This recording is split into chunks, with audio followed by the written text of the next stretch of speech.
And now in the business, Green Solutions said on Wednesday that wealthy nations and international financial institutions need to invest more money in Africa in order to assist global climate goals by discouraging carbon-intensive development on the continent.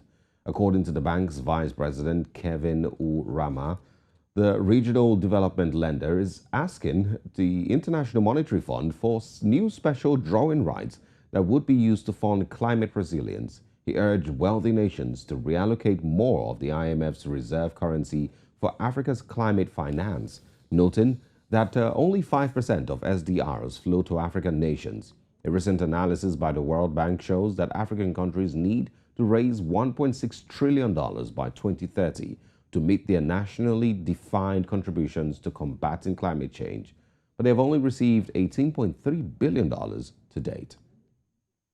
Now, joining us to discuss this is Rukaiya El-Rufai, who's a partner, sustainability and climate change and public sector, PwC Nigeria. Rukaiya, it's great to have you here. Thanks for joining us. Thank you for having me too. Where does the idea of climate finance come from? So climate finance stems from, the initial summit held in Rio in 1992 that gave birth to the United Nations Framework Convention on Climate Change. So what this summit did was, and the convention, what it did was establish the birth of principle of common but differentiated responsibility and respective capabilities. So this principle required developed country parties to provide financial resources to assist developing countries, in meeting the objectives of the UNFCCC. So the financing is meant to be drawn from public, private, and alternative sources of finance. And we saw a reiteration of this with the Kyoto Protocol and the recent Paris Agreement that, the COP26 tried to move from pledge to action. So, all these, makes the thrust of providing financial resources to assist developing countries, especially Africa, so that, the continent can mitigate and adapt to climate change. Yeah, it sounds pretty good.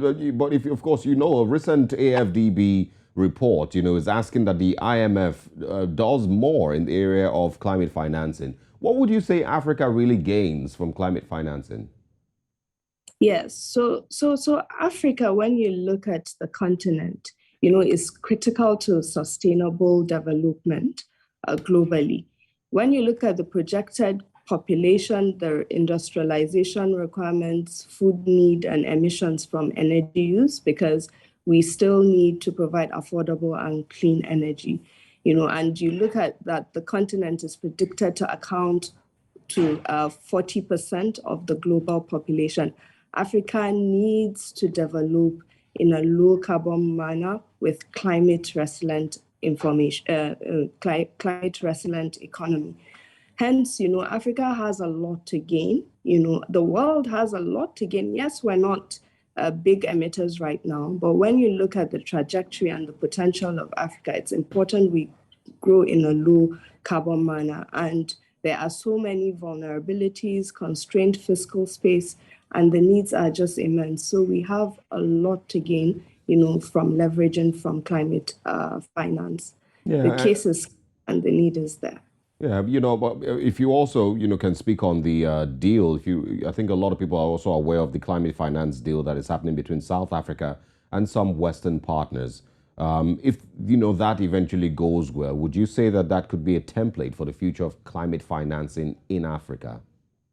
Absolutely, absolutely. At COP, there was the deal between South Africa and, some Western nations to enable South Africa transition from coal. South Africa generates 80% of their electricity from coal.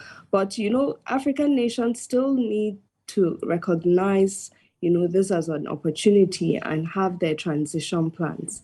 Everyone will have a unique story, especially within just transition.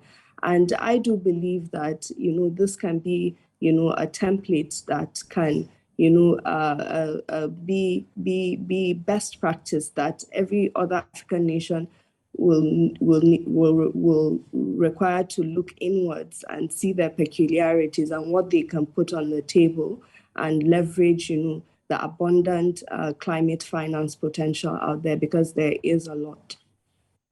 Well, the brilliant thing is, even if you've just mentioned that, we may not contribute much as a continent, but there's still a lot that we, stand to gain from these conversations and from these bits of funding. Thank you very much for joining us, and we will be speaking with you again. Thank you very much, and thank you for having me.